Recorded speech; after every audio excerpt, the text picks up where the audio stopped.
पूरे देश में सारे चुनाव एक साथ कराने के लिए केंद्र सरकार ने जो एक कमेटी बनाई है पूर्व राष्ट्रपति रामनाथ कोविंद की अध्यक्षता में, उस कमेटी की रिपोर्ट तैयार हो रही है और वो जल्दी ही केंद्र सरकार को सौंप दी जाएगी। उस कमेटी की जो मसौदा रिपोर्ट है उसको लेकर के मीडिया में जो खबरें आई हैं उससे कुछ बातें पता चली हैं, कुछ बातें जाहिर हुई हैं। उसके हिसाब से ये जो कमेटी है रामनाथ कोविंद वाली, वो एक रिपोर्ट पेश करेगी जिसमें एक देश एक चुनाव के नाम से, इसी नाम से एक नया खंड संविधान में जोड़ने की सिफारिश की जाएगी और उसी खंड में पूरे देश में एक साथ चुनाव कराने की प्रक्रिया और उससे जुड़े नियम और कानून तमाम उसमें शामिल किए जाएंगे। एक तो ये बात पता चली है और इसके लिए संविधान में संशोधन करना होगा, संसद के दोनों सदनों से उसे पास कराना होगा और देश के आधी से ज्यादा विधानसभाओं से भी उसकी मंजूरी करानी होगी। तो ये एक प्रावधान ये होने की खबर है और इसके अलावा भी कुछ चीजें पता चली हैं। जैसे एक बड़ी चीज जो ये वन नेशन वन इलेक्शन को लेकर के सबसे बड़ी चिंता जाहिर की जा रही थी कि अगर बीच में कोई विधानसभा भंग हो जाती है या कोई भंग करने की स्थिति आ जाती है, यानी कोई सरकार गिर जाती है, उस स्थिति में क्या होगा, उसका जवाब इसमें दिए जाने की खबर है। बताया जा रहा है कि ऐसी स्थिति में यूनिटी गवर्नमेंट बनाने का एक प्रपोजल उसमें शामिल किया जाएगा, जिसको राष्ट्रीय सरकार भी कहा जाता है और यूनिटी गवर्नमेंट बनाने की कोशिश होगी जिसमें सभी पार्टियों के लोग होंगे या एक सहमति से संसद की या विधानसभाओं की सहमति से एक सरकार बनेगी और वो एक अस्थायी या कार्यवाहक सरकार के तौर पर काम करेगी जब तक चुनाव नहीं हो जाता है। इसका मतलब है कि चुनाव हर हाल में समय पर ही होंगे, न बीच में लोकसभा भंग हो सकती है और न विधानसभा भंग हो सकती है। तो ये इस तरह के प्रावधानों की खबर है। अब वो रिपोर्ट आएगी और उस पर चर्चा शुरू होगी तो उसके बारे में और चीजें पता चलेंगी। अभी तक जो जानकारी है उसके हिसाब से ये है कि बहुत कम लोगों ने, अपेक्षाकृत जो दूसरी चीजों पर जनमत संग्रह होते हैं उसके मुकाबले बहुत कम लोगों ने इस पर रिस्पॉन्स किया। जो वन नेशन वन इलेक्शन की कमेटी ने लोगों की राय मांगी थी उसमें 50,000 के करीब लोगों ने ही अपनी राय दी और उसमें 80-81% के बारे में कहा गया कि उन्होंने ये कहा है कि एक साथ चुनाव होने चाहिए। तो ये एक बहुत कम लोगों की राय पर, एक छोटे सैंपल सर्वे के आधार पर लोगों की राय हुई। ज्यादातर राजनीतिक दलों ने इसका विरोध किया। भारतीय जनता पार्टी और उसके कुछ सहयोगी दलों को छोड़ दे जो उसके घटक दल है एनडीए में, तो ज्यादातर विपक्षी पार्टियों ने इसका विरोध किया। उन्होंने कहा कि यह देश के लिए, लोकतंत्र के लिए ठीक नहीं होगा। अब अगर कमेटी ये सिफारिश करती है कि एक साथ सारे चुनाव देश में होंगे ही, तो इसका मतलब है कि वो विपक्षी पार्टियों की राय की अनदेखी कर रही है। जो विपक्षी पार्टियां चाहती हैं उस पर उसने कोई ध्यान नहीं दिया है। खैर, वो एक अलग पहलू है और उसके कई और अलग अलग हिस्सों पर चर्चा होती रही है। लेकिन इससे पहले चुनाव आयोग और सरकार इसके लिए आगे बढ़े, इस दिशा में आगे बढ़े। कहा जा रहा है कि 2029 में सारे चुनाव एक साथ कराए जा सकते हैं। उससे पहले कुछ चुनाव सुधार करने जरूरी है, उस पर पता नहीं क्यों चुनाव आयोग ध्यान नहीं दे रहा है। वो ज्यादा जरूरी है जिस पर पहले ध्यान देने की जरूरत है। एक देश एक चुनाव की जिद छोड़ करके चुनाव सुधारों पर ध्यान देने की जरूरत है। अभी सुप्रीम कोर्ट ने चुनावी बॉन्ड से चंदा लेने का जो नियम बना था उसको निरस्त कर दिया, उसको असंवैधानिक घोषित कर दिया है और चुनाव आयोग ने कहा कि वो इस फैसले का पालन करेगा। लेकिन अभी तक उसने कोई वैकल्पिक योजना पेश नहीं की है।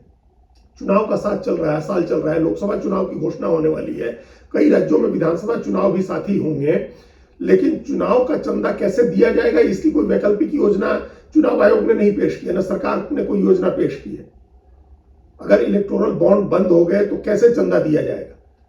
जब तक कोई नई वैकल्पिक योजना नहीं आती है तब तक क्या एक वही जो सिस्टम है चंदे का वही चलता रहेगा, जिसके तहत 20,000 रुपए तक का चंदा बिना नाम बताए दिया जा सकता है, नगद चंदा दिया जा सकता है। देश की तमाम पार्टियों को अपने चंदे का ज्यादातर हिस्सा इसी अघोषित स्रोत से मिलता है। वो जो बैलेंस शीट पेश करती हैं या जो चुनाव आयोग को अपना आय व्यय का ब्यौरा देती हैं उसमें वो यही बताती हैं कि उसका ज्यादातर चंदा अघोषित स्रोत से आया है, यानी 20,000 रुपए से कम उसको कैश में मिले हैं। चंदे का मूल स्रोत वही होता है। बहुजन समाज पार्टी तो एक ऐसी पार्टी है जो पिछले कई सालों से बता रही है कि उसको इस अघोषित स्रोत के अलावा दूसरे किसी स्रोत से कोई भी चंदा नहीं मिला है। क्या चुनाव आयोग को यह पता नहीं है कि ये जो अघोषित स्रोत का चंदा है इसका बड़ा हिस्सा काला धन होता है? तो उसको रोकने की कोई पहल नहीं हुई है अभी तक।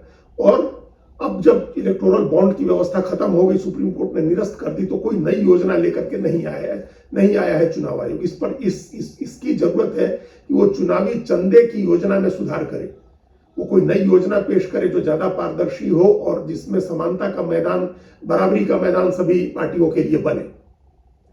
और ये जो अघोषित स्रोत का चंदा है ये कम हो, इसको वो बढ़ावा न मिले।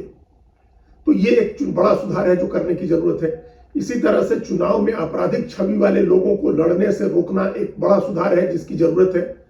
90 के दशक में हिंदी पट्टी में अनेक बाहुबली किस्म के नेता राजनीति में सक्रिय हुए जो अब बड़े नेता बन गए, और उनकी देखा देखी सैकड़ों और लोग राजनीति में आए जो लोकसभा विधानसभा का चुनाव लड़ते हैं, यहाँ तक कि राज्यसभा में भी जाते हैं, सांसद बनते हैं, विधायक बनते हैं और इस देश के करोड़ों लोगों के भाग्य विधाता बनते हैं। उनको रोकने की कोई व्यवस्था होनी चाहिए। आपराधिक छवि के लोग अपने धनबल और अपने बाहुबल के दम पर चुनाव लड़ने की बेहतर स्थिति में होते हैं और वो अपने प्रतिद्वंदियों के मुकाबले ज्यादा मजबूत साबित होते हैं। तो इस वजह से भी लड़ाई का मैदान बराबरी का नहीं रह जाता है। एक तो चंदे का मामला है, जिन पार्टियों के पास, जिन व्यक्तियों के पास ज्यादा पैसा होता है वो ज्यादा खर्च करते हैं।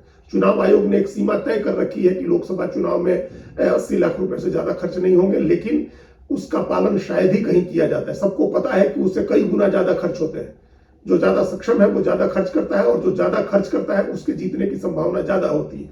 एसोसिएशन ऑफ डेमोक्रेटिक रिफॉर्म्स ने हर चुनाव के बाद इसका आकलन करके अपनी रिपोर्ट पेश की है और उसने बताया है कि करोड़पति होने या 5 करोड़ की संपत्ति होने से चुनाव जीतने की संभावना कितने गुना बढ़ जाती है। तो इसको रोकने का, कई वर्षों से इस बात की चर्चा होती रही कि चुनाव लड़ने के लिए गवर्नमेंट की फंडिंग हो। कई देशों में ऐसी फंडिंग होती है, लेकिन वो भी इस बात की गारंटी नहीं है कि कोई पार्टी या कोई उम्मीदवार उस सीमा से ज्यादा अतिरिक्त खर्च नहीं करेगा। उसको रोकने का कोई प्रभावी सिस्टम अभी तक चुनाव आयोग नहीं बना पाया है, जिसमें काले धन का इस्तेमाल रोक दिया जाए, जिसमें जो मतदाताओं को लुभाने, आकर्षित करने के लिए जो उपहार बांटे जाते हैं, जो शराब बांटी जाती है, उन सबको रोक दिया जाए। तो ये इस दिशा में सोचने की जरूरत है कि पहले तो चंदे का सिस्टम बने, चंदे के हिसाब से पार्टियों और उम्मीदवारों के लिए बराबरी की लड़ाई का मैदान बने, दागी छवि वालों को रोका जाए ताकि अच्छे लोग राजनीति में आए और एक जो नैतिक मूल्यों का क्षरण भारतीय राजनीति में लगातार देखने को मिल रहा है उस पर रोक लगे। तो ये सुधार ज्यादा जरूरी है जो चुनाव आयोग को करने चाहिए। इसी तरह से एक बड़ा सुधार ईवीएम को लेकर के करने की जरूरत है। इलेक्ट्रॉनिक वोटिंग मशीन को लेकर के विपक्ष की पार्टियों में संदेह है। लगभग सभी विपक्षी पार्टियां इस बात का आग्रह कर रही हैं कि या तो बैलेट से चुनाव कराया जाए, और अगर चुनाव आयोग, सरकार बहुत सेंसिटिव है और उन्होंने दिल पर ले रखा है कि ईवीएम से ही चुनाव कराएंगे, तो ईवीएम से ही चुनाव हो, लेकिन उसके साथ जो वीवीपैट मशीन लगी होती है उस वीवीपैट मशीन की 100% पर्चियों की गिनती हो और ईवीएम के नतीजों से उनका मिलान किया जाए। अभी सुप्रीम कोर्ट के आदेश के हिसाब से एक विधानसभा क्षेत्र में 5 बूथों पर रैंडम सिलेक्शन करके 5 बूथों पर ईवीएम की पर्चियों, वीवीपैट की पर्चियों की गिनती होती है और उनका मिलान ईवीएम के वोट से किया जाता है। सिर्फ 5 विधानसभा क्षेत्रों में, सिर्फ एक विधानसभा क्षेत्र के सिर्फ 5 बूथों पर। अब एक विधानसभा क्षेत्र में 200, 250, 300 तक बूथ होते हैं और इस लिहाज से एक लोकसभा क्षेत्र में 1500 से 2000 तक बूथ होते हैं। और उसमें से अगर लोकसभा की बात करें तो सिर्फ 25 या 30 बूथों पर अगर वीवीपैट की पर्चियों का मिलान होता है तो इससे संदेह खत्म नहीं होता है। तो जो विपक्षी पार्टियां चाहती हैं कि वीवीपैट मशीन से निकलने वाली पर्ची मतदाता के हाथ में दी जाए और मतदाता उसे देखकर तसल्ली करने के बाद एक निश्चित निर्धारित बॉक्स में डाले, उस बॉक्स को भी ईवीएम की तरह ही सील किया जाए और काउंटिंग के समय उसको भी खोला जाए, उसकी भी गिनती हो और ईवीएम के नतीजों के साथ उसका मिलान किया जाए। अब इसका विरोध करने वाले, पता नहीं क्यों इतनी टची और इतनी सेंसिटिव है सरकार भी और चुनाव आयोग, जबकि ये ईवीएम जो है वो ब्रेन चाइल्ड नहीं है इस सरकार का या मौजूदा चुनाव आयुक्तों का। ये ईवीएम कांग्रेस का ब्रेन चाइल्ड है। कांग्रेस के जमाने में इसकी शुरुआत हुई थी और उसी समय इसका इस्तेमाल भी शुरू हुआ था। ये आइडिया भी कांग्रेस के जमाने में आया और कांग्रेस की सरकारों ने ही इसकी शुरुआत की, जो धीरे धीरे बढ़ के पूरे देश में इसका इस्तेमाल होने लगा। तो इसको रोकने के लिए, इसको बदलने के लिए विपक्षी पार्टियां मांग कर रही हैं। तो या तो बदल दिया जाए, जैसे दुनिया के अनेक देश, अमेरिका जैसा विकसित देश भी बैलेट पेपर के जरिए चुनाव कराता है, या तो उस पर चले जाए और नहीं तो वीवीपैट मशीनों की पर्चियों की गिनती की जाए 100%। निजी तौर पर मेरा मानना है कि ईवीएम में कोई गड़बड़ी नहीं होती है, नहीं हो सकती है, नहीं हो सकती है ये नहीं कह सकते हैं क्योंकि मशीन कोई भी हैक की जा सकती है। लेकिन इतने बड़े देश में जहां लाखों की संख्या में ईवीएम मशीनों का इस्तेमाल होता है, अगर उसमें किसी तरह की गड़बड़ी होती है तो वो खबर लीक हो जाती, लोगों को पता चल जाता, कोई ना कोई किसी न किसी की तो अंतरात्मा जगती। इतने बड़े ऑपरेशन में सैकड़ों लोग शामिल होते हैं, किसी न किसी की तो अंतरात्मा जगती, कुछ ना कुछ तो पता चल जाता। लेकिन वो नहीं हुआ है। तो ये इतने बड़े पैमाने पर ईवीएम के साथ हेराफेरी संभव नहीं, मतलब होता नहीं है। संभव तो हो ही सकता है लेकिन होता नहीं है। इसके बावजूद देश दुनिया के सबसे बड़े लोकतंत्र में अगर विपक्षी पार्टियों के मन में कोई संदेह है, उनको चुनाव की निष्पक्षता, पारदर्शिता, स्वतंत्रता पर कोई संदेह है, तो उस संदेह को दूर करना चाहिए। मतदाताओं के भी एक बड़े तबके के मन में इसको लेकर के अगर संशय है तो इसको बदलना चाहिए। इसके खिलाफ चुनाव आयोग और जो विपक्षी सत्तारूढ़ पार्टी है उसकी तरफ से यह तर्क दिया जाता है कि इसमें बहुत ज्यादा समय लग जाएगा, वोटों की गिनती में बहुत ज्यादा समय और संसाधन लगेगा। ये दोनों बातें बेकार की हैं। इसमें कोई समय और संसाधन की बात नहीं है। समय कितना लग जाएगा? समय कोई महीनों तो नहीं लग जाएंगे। पहले बैलेट पेपर से वोटिंग होती थी, उनको खोल करके बैलेट पेपर को और उनकी एक 50-50 की गड्डी बनाई जाती थी और गिनती होती थी, तब भी 3 से 4 दिन में नतीजे आ जाते थे। वीवीपैट की पर्ची में तो उस तरह से न खोलना है, न उनकी उस तरह से गड्डी बनानी है। वो तो खुला हुआ होगा, पर्ची छोटी सी होगी, उसको एक जगह करिए और गिन दीजिए।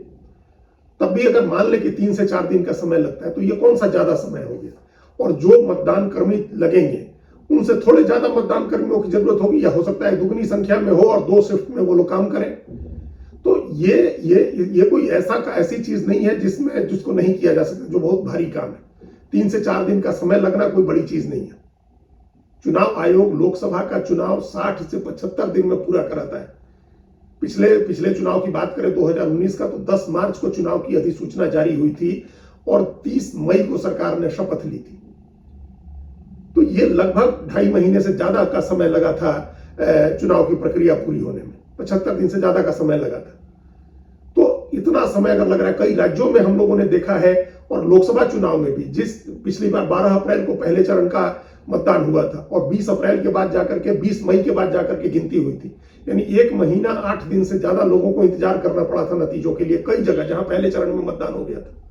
तो क्या देश 3 से 4 दिन नतीजों का और इंतजार नहीं कर सकता है? जब प्रक्रिया पूरी होने में 75 दिन का समय लगता है। कई राज्यों में हम लोगों ने देखा है, विधानसभा चुनाव में लोग वोट डालने के बाद 1.5 महीने तक नतीजों का इंतजार करते हैं। तो 3 से 4 दिन तक और इंतजार नहीं कर सकते हैं लोकसभा चुनाव में? वो कर सकते हैं, लोगों को कोई दिक्कत नहीं है। ये दिक्कत सरकार और चुनाव आयोग की है, उसने प्रतिष्ठा का सवाल बनाया हुआ है।